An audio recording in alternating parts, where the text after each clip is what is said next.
I received the devastating news through a bank alert on my phone. My husband Jake had emptied our joint account, containing the $1 million my recently deceased father left me.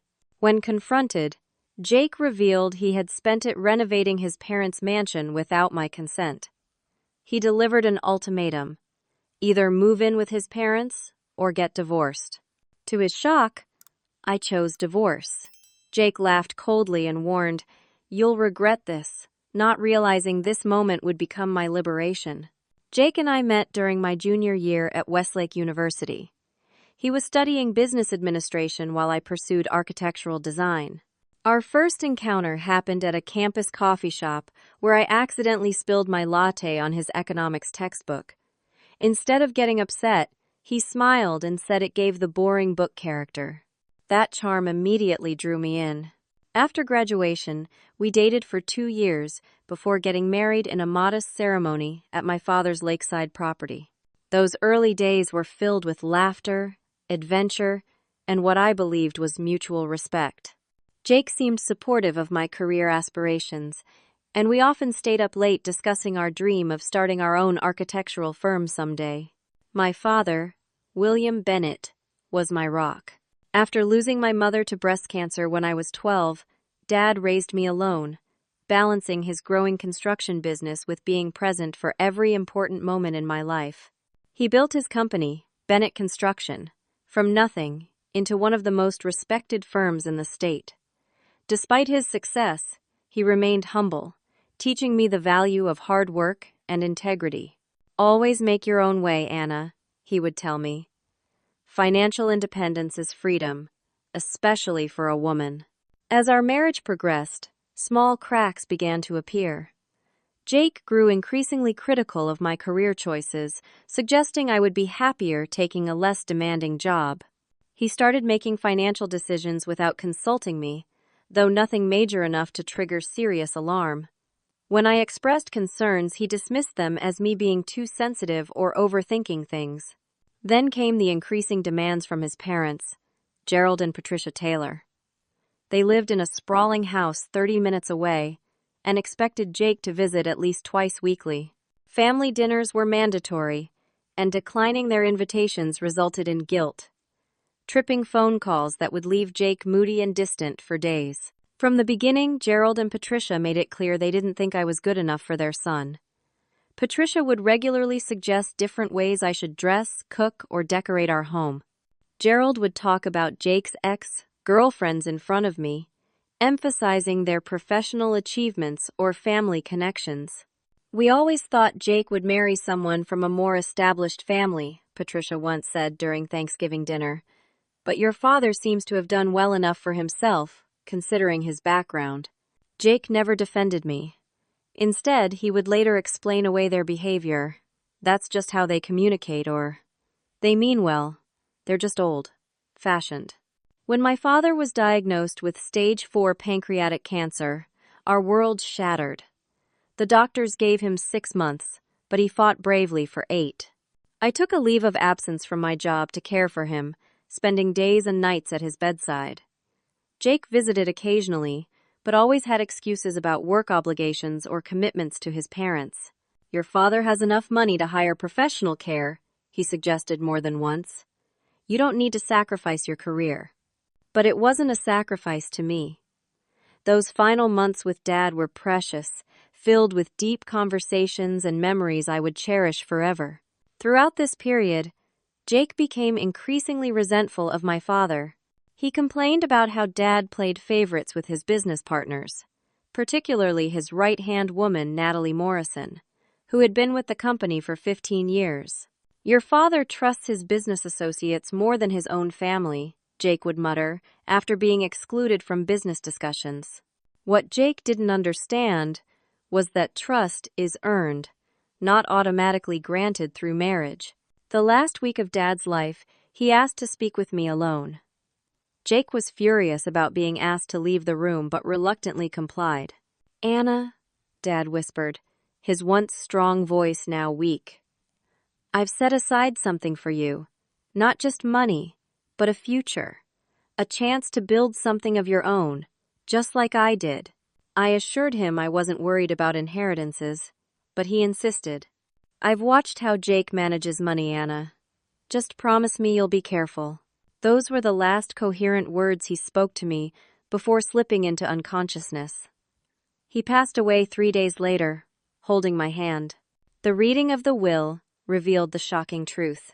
While the bulk of his business was divided among his long-term partners, Dad had secretly set aside $1 million specifically for me, separate from any other assets, with a note that it was for Anna's dream business and her future security. Jake couldn't hide his surprise and what looked suspiciously like anger beneath his performance of gratitude. Later that night, he revealed why. "Your father never believed in me," he said.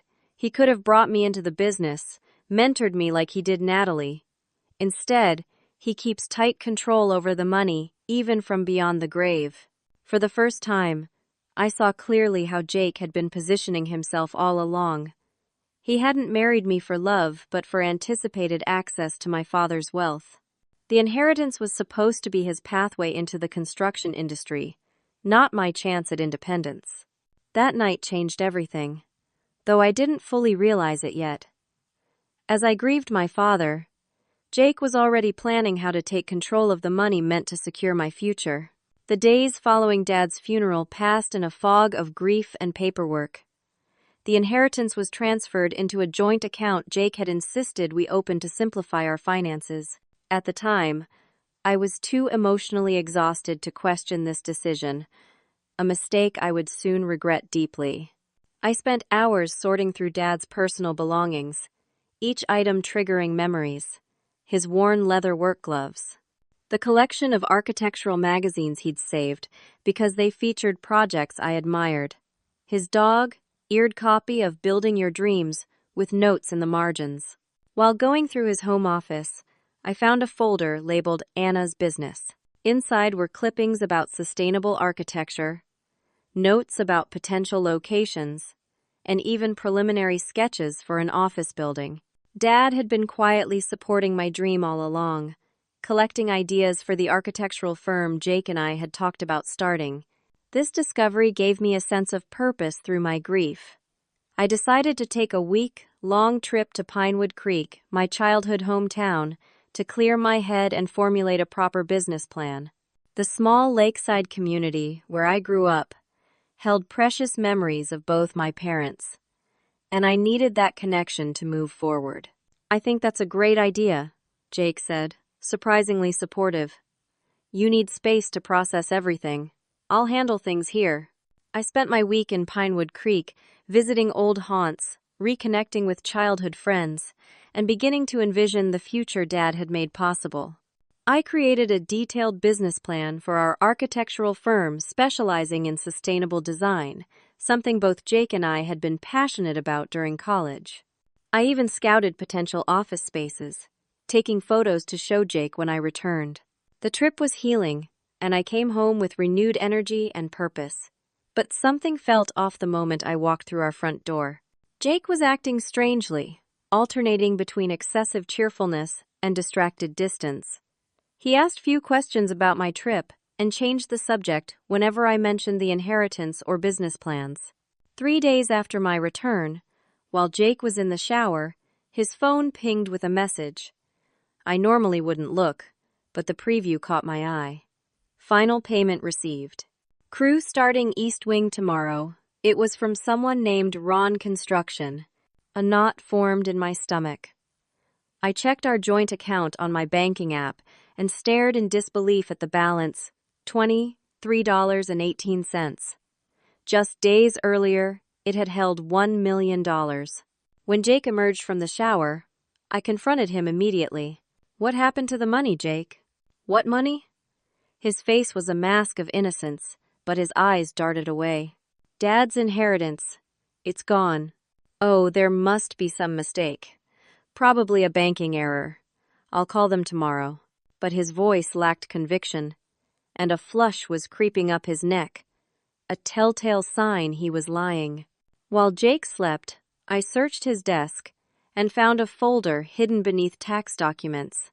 Inside were contracts, invoices, and architectural plans for an extensive renovation of his parents' already luxurious home. The contracts were dated the day after I'd left for Pinewood Creek. The scope was staggering. A complete kitchen remodel with imported Italian marble, a home theater, expanded master suite, home gym, and the addition of a west wing with 2 guest suites. The most painful discovery was the plan for a backyard oasis featuring an infinity pool overlooking the valley, almost identical to one my father had always promised to build for me someday at my own home. Each page was another betrayal. The final invoice totaled $970,000, with the remaining $30,000 apparently held in a separate account for finishing touches and contingencies. The contractor's name jumped out at me: Ronald Winters Construction. Jake had hired my father's former competitor, a man known for cutting corners and whose business practices Dad had often criticized. Email printouts revealed more of Jake's deception. He'd been planning this for weeks, even before Dad died. One email to his mother read, "Don't worry about the cost. Anna's inheritance will cover everything. Dad always wanted a proper entertainment space, and now he'll have the best in the county." I spent the night silently crying, trying to process the magnitude of this betrayal. This wasn't just about money. It was about Jake's complete disregard for me as a partner, and for my father's final wishes. The next morning, I laid out the evidence on our dining room table and waited for Jake to wake up. His face when he saw the documents shifted from shock to anger to a calculated calm that was somehow worse than any outburst. "I see you've been snooping," he said coldly. "I see you've been stealing," I countered. "That money was from my father, for our business, for our future." Jake's demeanor changed, his voice taking on a reasonable, almost patronizing tone. "Anna, be realistic. Your little architecture dreams were never going to work out. My parents needed these renovations. Dad's having mobility issues, and Mom needs space to entertain her charity friends. It's an investment in our family's future. Your family, not ours. And it wasn't your decision to make." Jake's expression hardened. "We're married. What's yours is mine. Besides, it's done now. You could have at least discussed it with me first. To have you say no? What would have been the point?" He shrugged as if my opinion was an inconvenient formality. "So you just took everything my father left me and spent it on your parents' mansion?" Jake's next words stunned me to my core. "Well, there is some good news. Since we've invested in the family estate, my parents have invited us to move in with them. We'll have the entire east wing to ourselves." I stared at him, unable to believe what I was hearing. "Move in with your parents? Are you serious?" "It makes financial sense, Anna. The renovations increased the property value significantly. Think of it as an investment in our future. My parents are getting older. Eventually, the house will be ours." The entitlement in his voice made me physically ill. "I am not moving in with your parents, Jake." His eyes narrowed. "Then I don't see how this marriage can continue. Either we move forward as a family, with my parents, or we're done." The ultimatum hung in the air between us. In that moment, with absolute clarity, I saw our entire relationship for what it really was. A calculated arrangement where Jake had always intended to control not just me, but anything of value I might possess. "Then we're done," I said, my voice steadier than I felt. Jake looked genuinely shocked, as if he couldn't fathom that I would choose my independence over his control. Then he laughed, a cold sound devoid of any warmth. "You'll regret this, Anna. You have no proof the money was even yours. It was in our joint account. Good luck getting a penny back." His smirk made my skin crawl.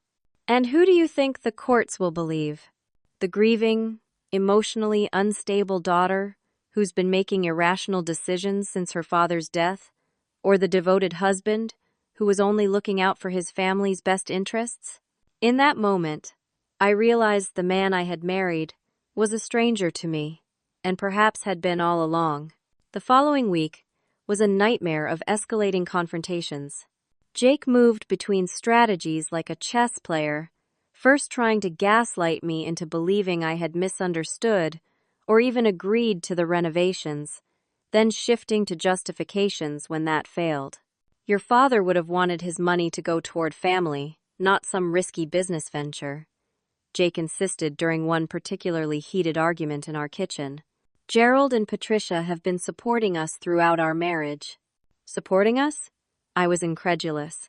They've never given us anything except criticism and demands. They gave us our wedding reception, Jake countered. At their country club, where your mother invited 60 of her friends who I'd never met, and my father paid for half of it anyway. Jake slammed his hand on the counter. This is exactly why I didn't discuss this with you. You've always been jealous of my relationship with my parents. Jealous? I'm not jealous. I'm furious that you stole my inheritance. It wasn't stealing. Jake's voice took on the condescending tone he used when he thought I was being emotional. We're married. Legally, that money became ours the moment it entered our joint account. I had been doing research and knew this wasn't entirely true, especially given the circumstances, but Jake continued before I could respond. Besides, it's already done. The renovations are nearly complete. He pulled out his phone and showed me photos of the progress. Look at the infinity pool, just like the one you always talked about. The sight of that pool, so similar to what my father had promised to help me build someday at my own home, felt like a knife twisting in my heart. Jake had taken even that dream and corrupted it. My parents expect us to move in next month, he continued, as if my objections were merely a minor inconvenience. They're planning a housewarming party to show off the renovations to their friends. I am not moving in with your parents, Jake. Don't be ridiculous, Anna. Where else would you go? Your job barely covers your car payment. You need me. The realization that Jake had been systematically undermining my financial independence throughout our marriage hit me with stunning clarity. The suggestions that I take less demanding positions, the discouragement whenever I discuss salary negotiations, his insistence on managing our investments, all of it designed to keep me dependent on him. I'd rather live in my car than with your parents, I said firmly. Jake's expression darkened. Then we have nothing left to discuss. Either you agree to move in with my parents, or we get divorced. If those are my only options, then I want a divorce. For a moment, genuine shock registered on his face, quickly replaced by a calculating look. You think this is bad? Just wait until you see what divorce looks like. You'll get nothing.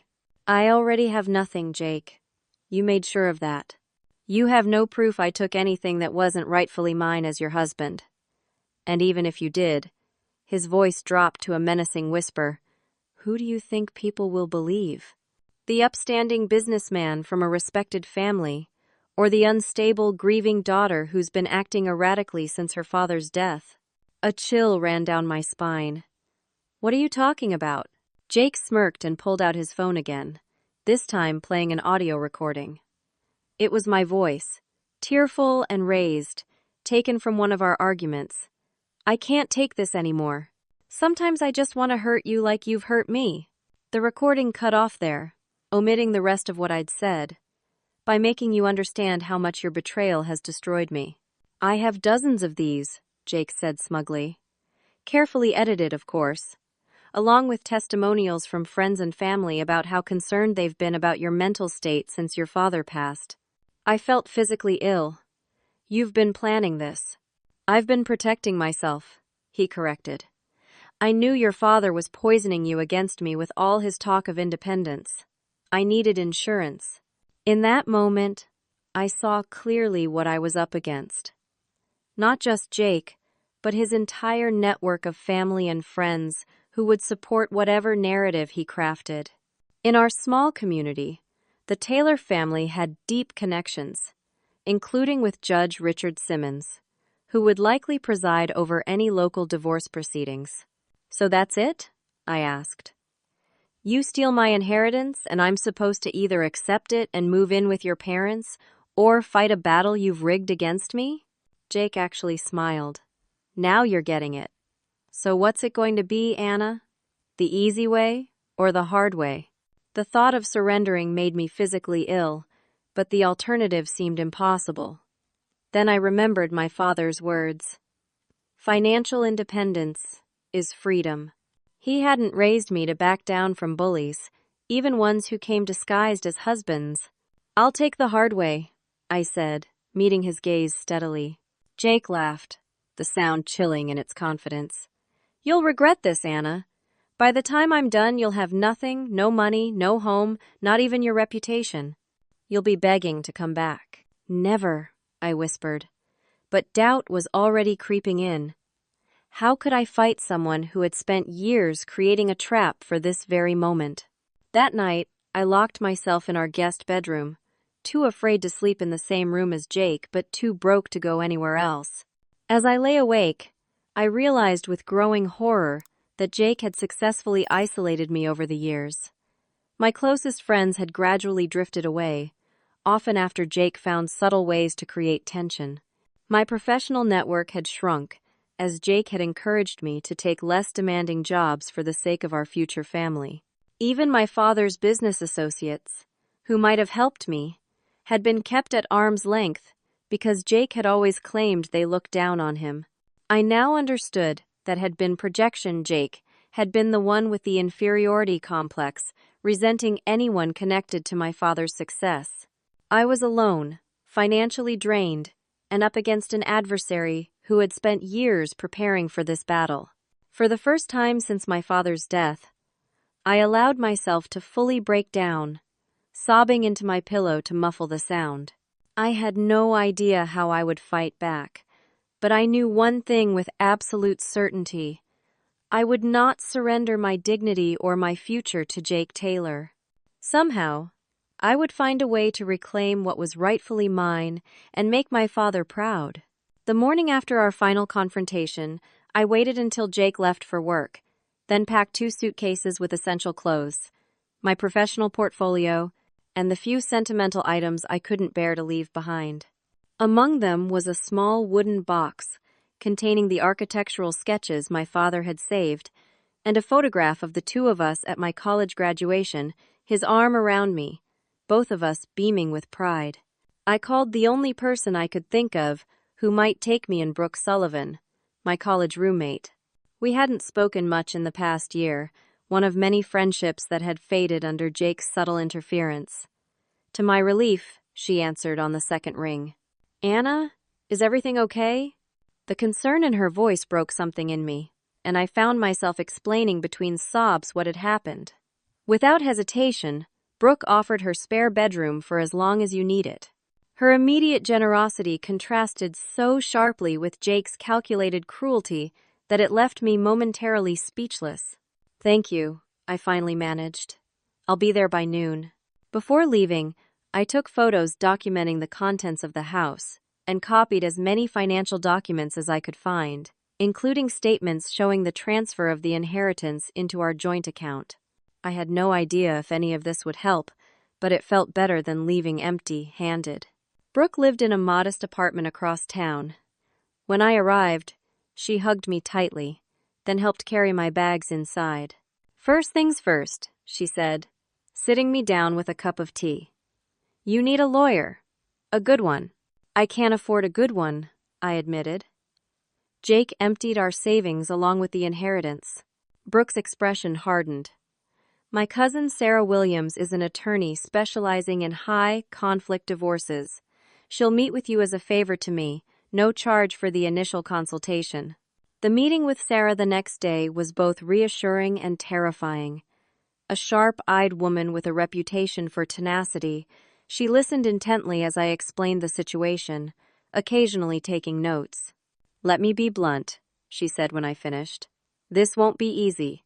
Joint accounts complicate matters, and if your husband has been planning this for some time, he's likely covered his tracks."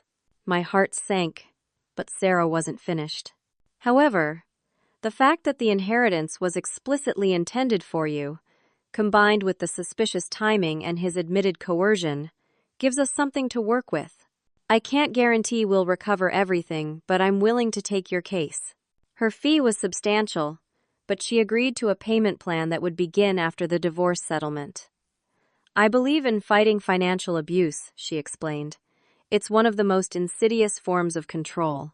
Over the next few days, the reality of my situation became increasingly clear. Jake had indeed been busy.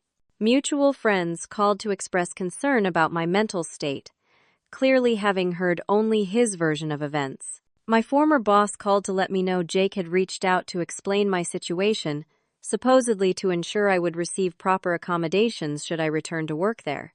He mentioned you've been struggling emotionally since your father passed, she said awkwardly. He wanted us to know you might need flexibility if you came back. The systematic way Jake was undermining my credibility made me physically ill. Worse, I discovered he'd filed for divorce first, claiming emotional abandonment and erratic behavior on my part. His petition painted him as a devoted husband, trying to support his mentally unstable wife while protecting their marital assets. This was his plan all along, I told Sarah during our next meeting. To take the money, force me into an impossible situation, then make me look crazy when I objected. Probably, Sarah agreed. Men like your husband often script these scenarios carefully, but he's made one critical mistake. What's that? He's underestimated you. And me. She smiled grimly. We'll file a counter, petition outlining his financial manipulation and present evidence of the inheritance's intended purpose. But gathering that evidence proved difficult. The will specified the money was for me, but being deposited into a joint account complicated matters legally.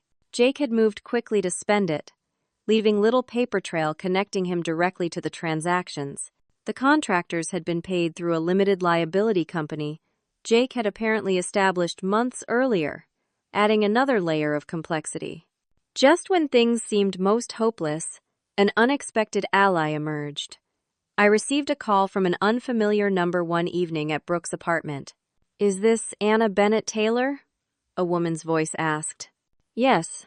Who is this? Natalie Morrison. I worked with your father at Bennett Construction. My heart raced. Natalie had been Dad's right hand for years, but I hadn't spoken to her since the funeral, where our interaction had been brief and formal. I heard about what happened, she continued. With Jake and your inheritance, I'd like to meet with you, if possible. We arranged to meet at a small cafe the following afternoon. Natalie was, as I remembered her, poised, direct, with intelligent eyes that missed nothing. I should have reached out sooner, she began after we ordered coffee. But I wasn't sure you'd want to hear from me. Why wouldn't I? Natalie sighed. Because I left your father's company 6 months before he died, and it wasn't on the best terms. This was news to me. Dad never mentioned any conflict between you. He wouldn't have. William was private about business matters, especially anything that might worry you. She hesitated. The truth is, I left because of Jake. The revelation hit me like a physical blow. Jake? What did he have to do with Dad's company? Everything and nothing, Natalie replied cryptically. Your father gave him a position in the financial department about 2 years ago, as a favor to you. Jake had been pushing for it, saying he wanted to learn the construction business. I remembered Jake mentioning he occasionally helped out at Dad's company, but had no idea he'd had an actual position there. William was careful, Natalie continued. He gave Jake access to smaller projects, limited authority. But about 8 months before your father's diagnosis, I noticed discrepancies in some accounts. My stomach tightened. What kind of discrepancies? Small amounts being redirected, expense reports with questionable entries, clients being billed for services we hadn't fully provided. Natalie's expression was grim. Nothing major enough to raise immediate alarms, but a pattern was emerging. I brought it to your father's attention. What did he do? He investigated quietly. We never found smoking gun evidence, but there was enough to concern him deeply. When William confronted Jake, he denied everything, claimed I was trying to undermine him because I felt threatened by his presence in the company. The scenario was disturbingly familiar, Jake deflecting blame and painting others as the problem. Your father didn't want to believe it, Natalie continued. He wanted proof before taking action, especially given what an accusation like that would do to your marriage. We agreed to monitor the situation more closely. But then Dad got sick. I finished for her. Natalie nodded. The conflict with Jake created tension between your father and me. He was torn between his suspicions and his desire not to disrupt your life.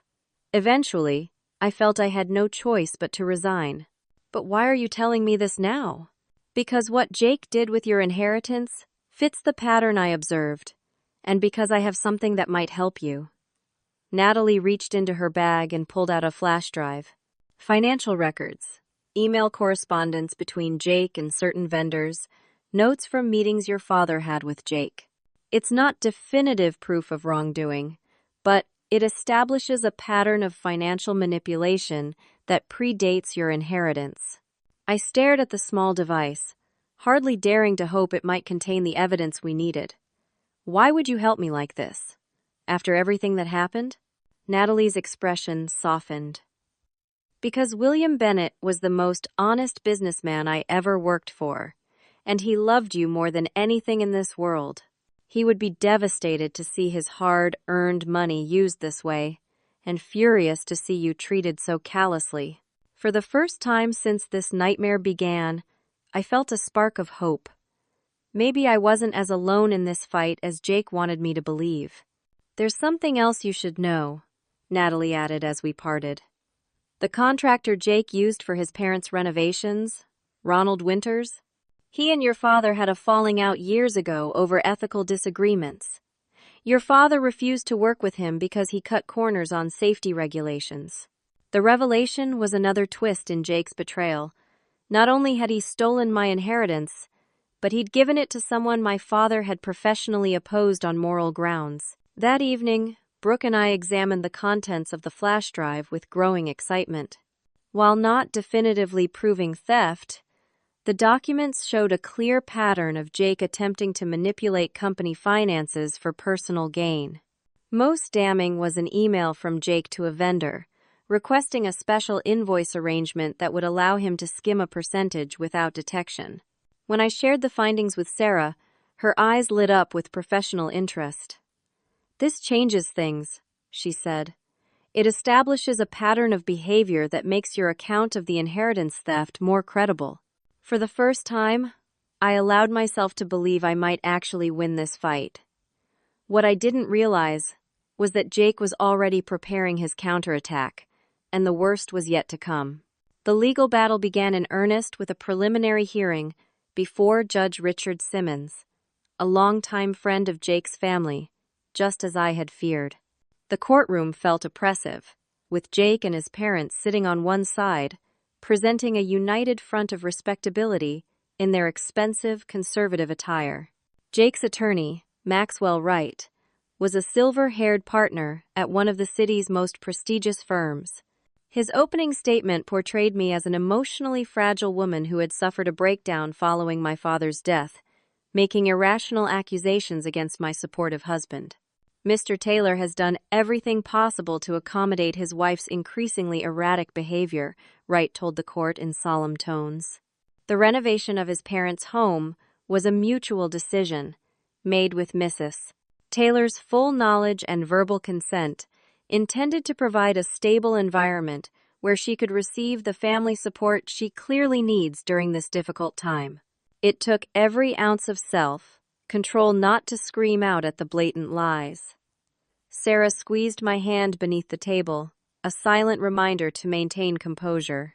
When her turn came, Sarah methodically presented our counter-narrative. The inheritance explicitly meant for me, the suspicious timing of the renovations beginning the day after I left town, the complete depletion of funds without my knowledge, and finally, Jake's ultimatum. "This is not about a mental health crisis," Sarah argued. "This is about financial control and abuse." Mr. Taylor deliberately waited until my client was away, grieving her father to empty their accounts and spend her inheritance on a lavish renovation for his parents' already substantial home. Judge Simmons's expression remained neutral, but I noticed his eyes flicking toward Jake's parents during Sarah's presentation, his lips tightening slightly. I couldn't tell if this was a good or bad sign. The next blow came when Gerald and Patricia Taylor took the stand, both testifying that I had enthusiastically agreed to the renovations during a family dinner shortly after my father's funeral. Anna said she wanted to honor her father's memory by creating a family compound where we could all live together and support each other, Patricia claimed, her voice dripping with false concern. We were surprised by her generosity, but assumed it was her way of processing her grief. It was a masterful performance, complete with appropriately timed sighs and worried glances in my direction. Gerald added that they had even contributed substantial additional funds to the project beyond what Jake had transferred from our account, a claim for which they conveniently had no documentation. Things looked increasingly grim until Sarah called her surprise witness, Ronald Winters, the contractor himself. Winters was visibly uncomfortable as he took the stand, avoiding eye contact with Jake and his parents. Under Sarah's questioning, he confirmed that Jake had personally arranged and signed all contracts for the renovation. "Did Mrs. Taylor ever contact you about the project?" Sarah asked. "No, ma'am. All my interactions were with Mr. Taylor exclusively." "And how did Mr. Taylor describe the source of the funds for this project?" Winters shifted in his seat. He said it was his inheritance. Said his father, in law, had passed and left him a significant sum to carry on the family construction tradition. A murmur ran through the courtroom. This directly contradicted Jake's claim that the decision had been mutual. "Did you find that claim odd, given that William Bennett was a competitor of yours?" Winters looked down. "Yes, ma'am. Mr. Bennett and I had our differences, but he was respected. I was surprised he'd leave money specifically for his son, in law, rather than his daughter, who I understood worked in the industry as well." Sarah nodded. "Yet you accepted the contract." "Business is business, ma'am." On cross-examination, Wright attempted to discredit Winters by suggesting he was testifying against Jake due to a falling out over payment terms, but the damage was done. Judge Simmons ordered a full financial accounting and scheduled additional hearings, a small victory for our side.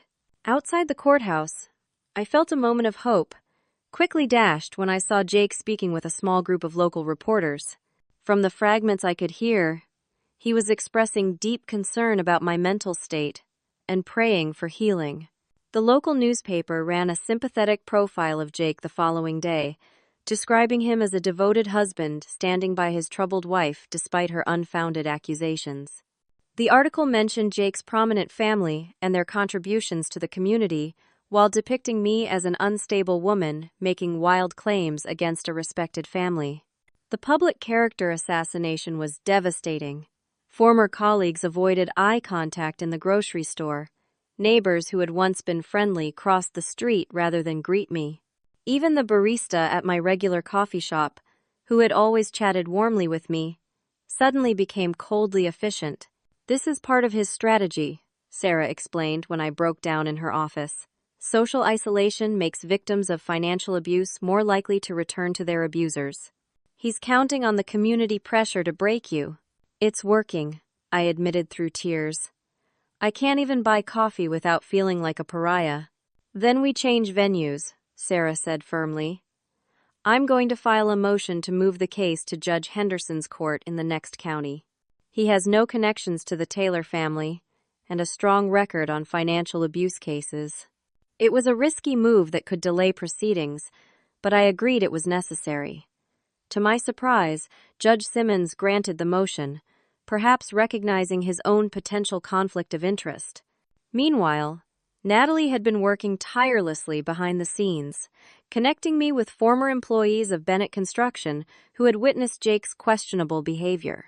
While none had smoking gun evidence, their testimonies formed a compelling picture of a man consistently seeking shortcuts and financial advantages. The most valuable connection proved to be Thomas Grant, my father's former business partner who had retired to Florida 3 years earlier. When Natalie reached him, he immediately arranged a video call with us. "I always had reservations about that young man," Thomas said bluntly, after I explained the situation. Too interested in the company's finances, not enough interest in the actual work. Did my father share those concerns? I asked. Thomas's expression grew serious. William never said anything explicit out of respect for your marriage. But about a year before I retired, Jake approached me with a business proposition. What kind of proposition? He wanted me to invest in a side venture he was developing. Said he had inside information about upcoming development projects that could yield significant returns if we got in early. My stomach churned. Inside information? Exactly. Information that would have been highly questionable from an ethical and legal standpoint. I declined and reported the conversation to your father. Thomas sighed. William was devastated but not entirely surprised. He said he'd been watching Jake carefully and had noticed concerning patterns. This aligned perfectly with what Natalie had told me. My father had harbored suspicions about Jake, but had held back from confronting him directly to avoid disrupting my marriage. Would you be willing to testify about this? Sarah asked. I'm already booking my flight, Thomas replied without hesitation. The case took another dramatic turn when our investigator uncovered a connection between Jake and Amanda Foster, the neighbor of Jake's parents. Bank records showed a consulting fee of $15,000 paid to Amanda from the LLC Jake had established to manage the renovation.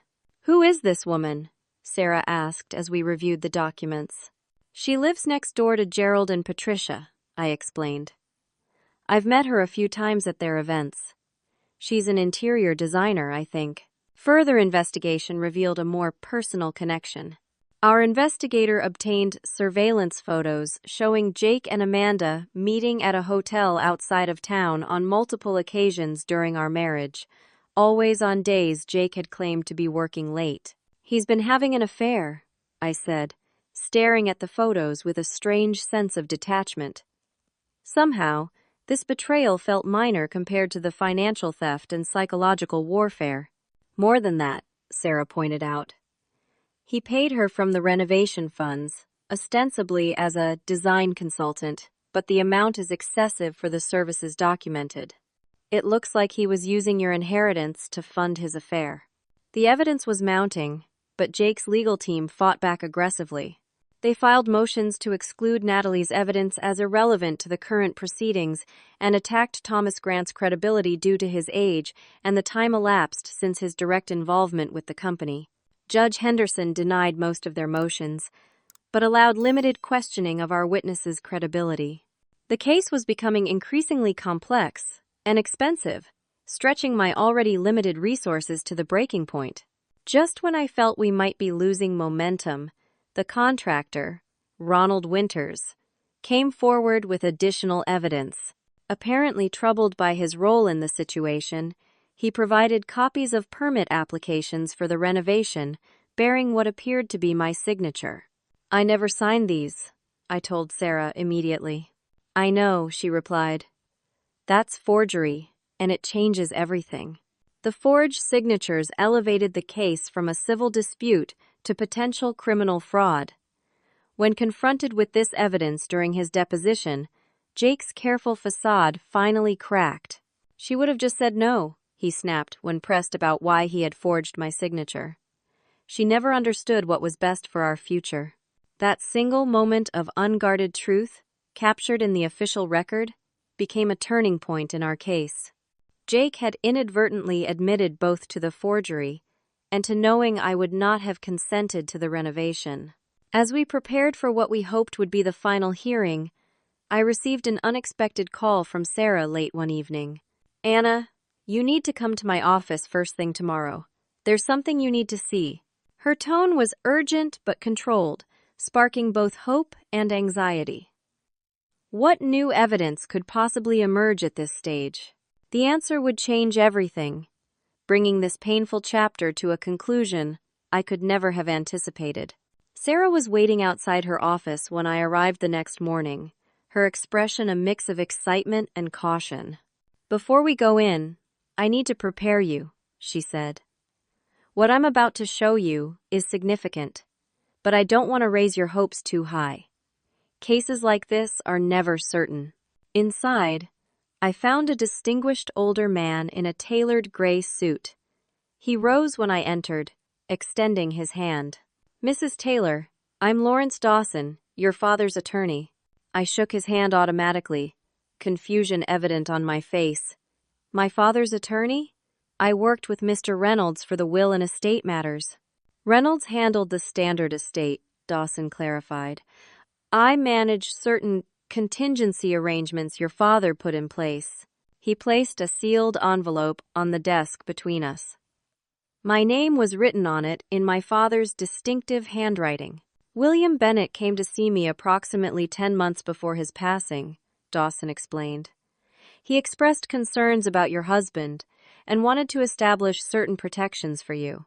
He left this letter with specific instructions that it was to be delivered to you only if certain conditions arose." My hands trembled as I reached for the envelope. "What conditions?" "If you and your husband entered divorce proceedings, particularly if there were disputes involving your inheritance." Dawson's expression was compassionate but professional. "Your father was a perceptive man, Mrs. Taylor." Breaking the seal, I found a letter and several documents inside. The letter, dated just over 10 months earlier, was addressed to me in my father's handwriting. "My dearest Anna, if you're reading this, then my worst fears about Jake have been realized, and you're now fighting a battle I had hoped you'd never face. I'm sorry I didn't warn you more explicitly, but I wanted to believe I was wrong about the man you married. More importantly, I knew you needed to see the truth for yourself. Over the past 2 years, I've documented numerous instances of Jake attempting to manipulate company finances, pressure employees for confidential information, and position himself to access significant funds. I've enclosed records of these incidents, along with witness statements I've collected. Most importantly, I've included a recording from my office, taken 3 months ago during a private meeting with Jake. In it, he explicitly outlines his intentions regarding any inheritance you might receive, and his plans to control your financial future. I made these arrangements with Lawrence not to interfere in your marriage, but to ensure you would have protection if it ever became necessary. Trust Natalie Morrison. She saw the truth about Jake long before I did. I have always believed in your strength and intelligence, Anna. Whatever happens, know that I am proud of the woman you are. All my love, Dad." Tears streamed down my face as I finished reading. Even from beyond the grave, my father was protecting me, his foresight providing the shield I so desperately needed. The enclosed documents were damning. Financial records showing Jake's attempted manipulations at the company. Email exchanges in which Jake pressured junior employees for confidential information. And most crucially, a transcript and audio file of a meeting between Jake and my father. With shaking hands, I plugged the provided USB drive into Sarah's computer. My father's voice filled the room, stronger than the weakened version I remembered from his final days. "Jake, I've asked you here today because I'm concerned about some patterns I've observed." "I'm not sure what you mean, William." Jake's voice was cautious, professionally respectful. "Let me be direct then. I've noticed multiple attempts to access financial information beyond your department's purview. Requests for transfer authorities that exceed your position. Discussions with vendors about rebate structures that weren't authorized." A pause, then Jake's voice, defensive but controlled. "I was only trying to understand the business better, to contribute more effectively. I think we both know that's not entirely accurate." My father's tone was firm but not accusatory. "I'm not here to threaten or punish you, Jake. I want to understand what's driving this behavior." What followed was remarkable. Perhaps believing my father was offering an opportunity rather than a confrontation, Jake gradually revealed his true motivations. He spoke of feeling undervalued, of deserving greater financial control, of his plans for when the time comes to ensure he had access to any inheritance I might receive. "Anna doesn't understand money like I do," Jake said at one point. "When you're gone, she'll need guidance, structure. I'm just preparing to provide that." By taking control of her inheritance? My father's question was pointed. Jake's reply chilled me. Marriage means shared assets, William. What's hers will be mine to manage. It's for her own protection, really. The recording continued for nearly 30 minutes, with Jake becoming increasingly candid about his intentions, apparently believing he was convincing my father of his perspective. By the end, he had effectively confessed to planning exactly what he had ultimately done with my inheritance. Sarah was practically vibrating with professional excitement. This is extraordinary evidence. Jake clearly states his intentions to take control of any inheritance well before your father's death. Combined with the forgery evidence and the contractor's testimony, it creates an overwhelming case. Lawrence Dawson nodded. Your father was very thorough. He hoped these measures would never be necessary, but he wanted to ensure you had protection if Jake revealed his true nature. That afternoon, we presented the new evidence to Judge Henderson in an emergency hearing. Jake's attorney requested a continuance to review the materials, but given the clear relevance and authenticity of the evidence, the judge allowed its immediate introduction. Jake's face as the recording played in the courtroom was a study in disbelief and rage. He repeatedly leaned over to whisper urgently to his attorney, who looked increasingly grim as the damning conversation continued. The next day's hearing brought the confrontation to its climax. Jake took the stand, attempting to explain away his recorded statements as hypothetical discussions taken out of context. But, under Sarah's skilled cross-examination, his carefully constructed facade crumbled entirely.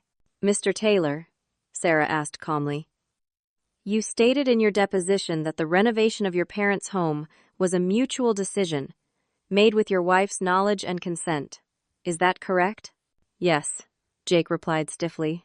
Yet in the recording we just heard, made 10 months before you emptied the joint account, you explicitly stated your intention to take control of any inheritance Mrs.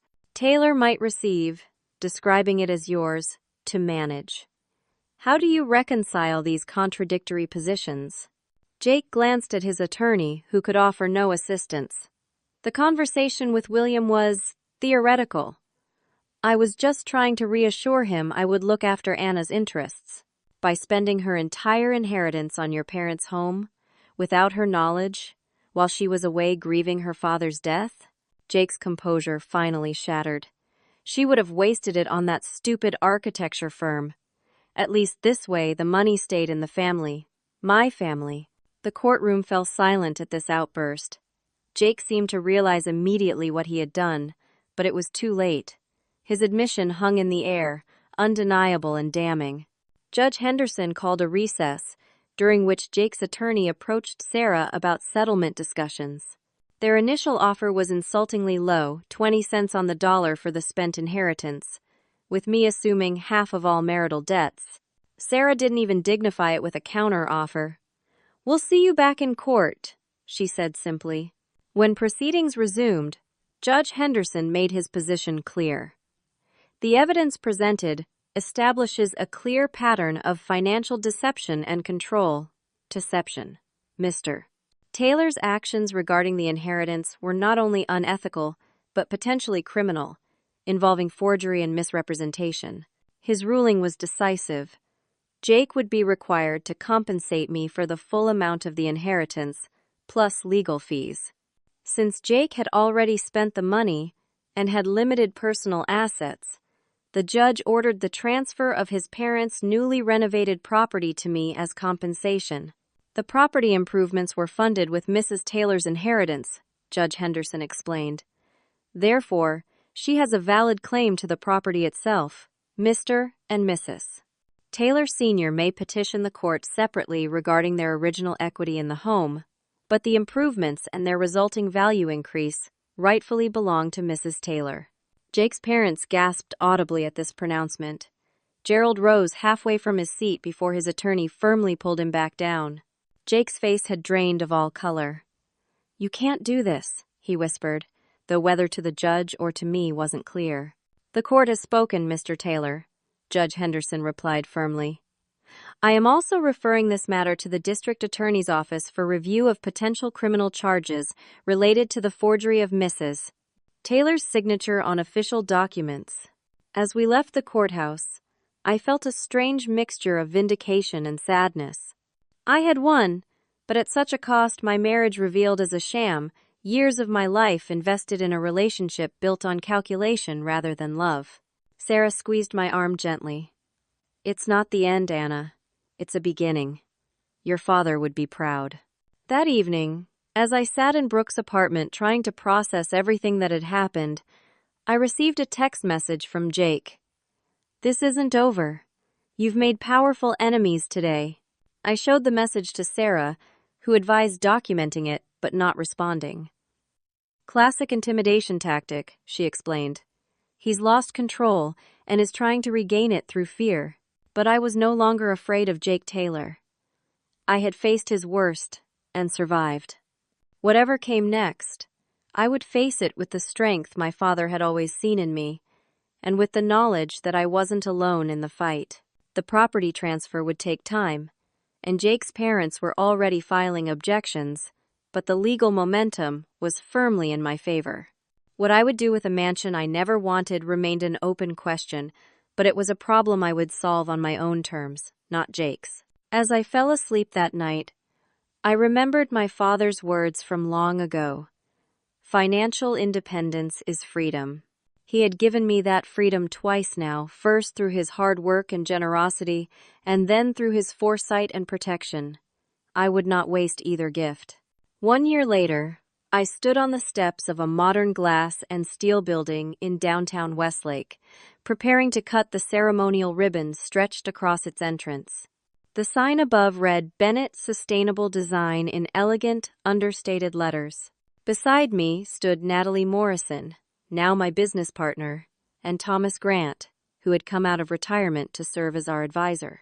The journey to this moment had been challenging but transformative. After the court ruling in my favor, Jake's parents had fought the property transfer vigorously, filing multiple appeals and objections. But with the clear evidence of fraud and the ironclad court decision, their efforts ultimately failed. 6 months after the initial ruling, the property was legally mine. I had no desire to live in or keep the house that represented so much pain and betrayal. Instead, I listed it with a top real estate agent who marketed it to wealthy, out-of-state buyers unfamiliar with its controversial history. The renovations Jake had commissioned, while ethically tainted, were objectively impressive, and the property sold for $1.4 million, 40% more than my original inheritance. Jake and his parents were forced to move out and downsize significantly, a humbling experience for a family that had built their identity around appearances and status. I heard through mutual acquaintances that Gerald and Patricia blamed Jake entirely for their misfortune, creating a rift that seemed unlikely to heal. As for Jake himself, the district attorney had indeed pursued charges related to the forgery of my signature on official documents. Facing potential felony charges, Jake accepted a plea deal that included probation, community service, and restitution payments. The once respected businessman now worked at an entry-level position at a small manufacturing company, his reputation in the business community irreparably damaged. 3 months after the property sale, he approached me outside my temporary office, his once confident demeanor replaced by a desperate humility. "Anna, please," he began, his voice breaking slightly. "I've lost everything. My parents barely speak to me. No one will hire me for any decent position. I know I made mistakes, but don't you think I've suffered enough?" I studied the man I had once loved, searching for any genuine remorse beyond self-pity. "What exactly are you asking for, Jake?" "Another chance," he said simply. "We could start over. I've changed. I understand now what I did wrong." For a brief moment, I wondered what it would be like to believe him, to imagine he had genuinely learned and grown from this experience. Then I remembered the coldness in his eyes when he had laughed and said I would regret choosing divorce, the calculated way he had undermined my credibility and isolated me. "No, Jake, I replied calmly. You haven't changed. You're still looking for someone to rescue you from the consequences of your actions. It's not going to be me. His expression hardened instantly, confirming my assessment. You think you're so much better than everyone, don't you? Enjoy your little victory while it lasts. People like you always end up alone. As he walked away, I felt nothing but relief. The last emotional hooks he had in me were finally gone, replaced by clarity and freedom. The proceeds from the property sale provided more than enough capital to launch Bennett Sustainable Design, the architectural firm my father had envisioned for me. I invited Natalie to join as my partner, recognizing both her business acumen and her loyalty to my father's values. Together, we assembled a small but talented team committed to creating environmentally responsible buildings that honored both form and function. Our first major project was a community center in Pinewood Creek, my childhood hometown. We designed an energy-efficient building that harmonized with the lakeside setting while providing versatile spaces for education, recreation, and community gatherings. The project won a regional design award and established our firm's reputation for innovative, sustainable architecture. I also established the William Bennett Foundation, dedicating a portion of the recovered funds to supporting survivors of financial abuse. The foundation provided both emergency assistance and educational resources, helping others recognize and escape the kind of control Jake had attempted to exert over me. Through this work, I connected with countless women and men who had experienced similar betrayals by those they trusted. Their stories reinforced how fortunate I had been to have my father's foresight and protection, along with allies like Natalie, Sarah, and Brooke. Many victims of financial abuse never find the resources or support to escape, let alone rebuild their lives. One particular client, Jessica, had lost her entire savings to a manipulative partner who had convinced her to invest in a business that never existed. When she came to the foundation, she was living in her car, too ashamed to tell friends or family what had happened. I keep asking myself how I could have been so stupid, she confessed during our first meeting. You weren't stupid, I told her firmly. You were betrayed by someone who had perfected the art of manipulation. There's a difference. Through the foundation's assistance, Jessica found temporary housing, legal support, and eventually employment that allowed her to regain her independence. When she volunteered to share her story at a foundation event, her courage inspired others to come forward and seek help. Now, as I prepared to cut the ribbon on our new headquarters, I looked out at the gathered crowd colleagues, clients, friends, and foundation beneficiaries who had become part of my extended family. The journey from betrayal to rebuilding had transformed not just my circumstances, but my understanding of strength and community. Bennett Sustainable Design isn't just about creating beautiful buildings, I said in my brief address. It's about building on solid foundations of integrity, sustainability, and genuine partnership. My father taught me that the strongest structures are those built with both expertise and heart, designed to withstand not just physical challenges, but ethical ones as well. As applause rippled through the crowd, I caught sight of a familiar face at the back, Amanda Foster, Jake's former mistress. Our eyes met briefly before she nodded slightly and slipped away. I later learned she had made an anonymous donation to the foundation, perhaps her own form of atonement. After the ceremony, I retreated to my new office, taking a moment to absorb the reality of what we had built. On my desk stood the only item I had kept from my marriage to Jake, a small crystal paperweight he had given me on our first anniversary.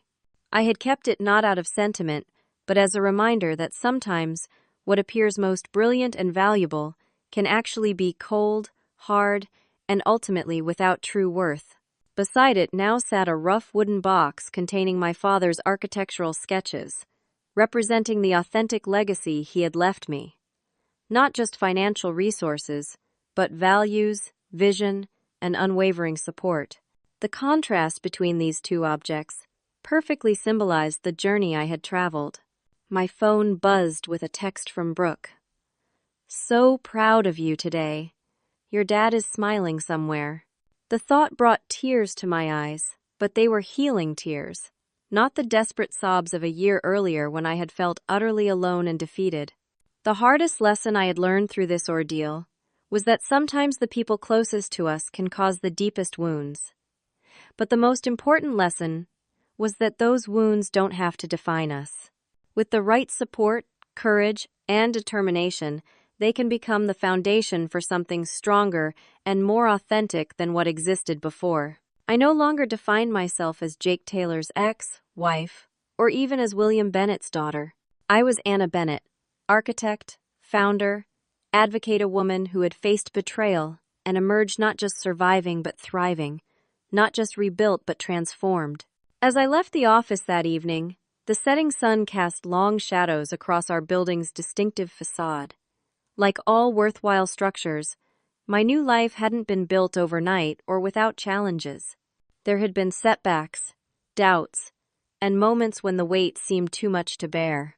But with each day, each small victory, the foundation had strengthened, the framework had risen, and the vision had become reality.